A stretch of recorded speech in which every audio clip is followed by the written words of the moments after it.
maliit pa ako, karga-karga na ako ni Lolo, sinasakay sa balikat at ulo. At kahit kalbo si Lolo, guwapo at matipuno, super Lolo na mainitin ang ulo. Yan ang lolo kong kalbo, palabiro at agresibo.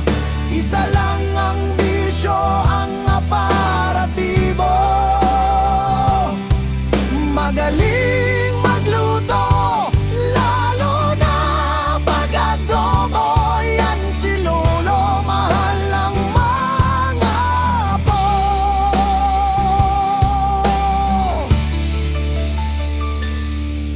Nung ako'y lumaki at nag-aaral na,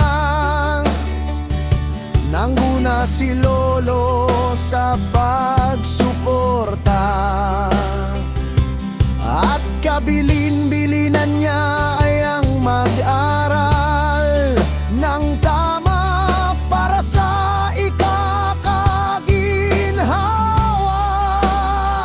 At ito lang ang kanyang may papamana.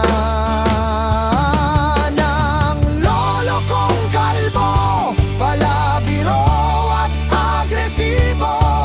Isa lang ang bisyo, ang aparatibo. Magaling magluto, lalo na pag-adobo. Yan si Lolo, mahal ang mga apo. At kahit na mamalo, pag mainit ang ulo, kami sumunod pa rin sa kaniyang mga payo. Siya ay manunuyo pag ako'y nagtampo, walang kaparis, pagmamahal sa apo. Bakit ang mga lola at lolo higit na mas mahal ang apo? Pagmamahal nila'y solido at pag-asikaso ay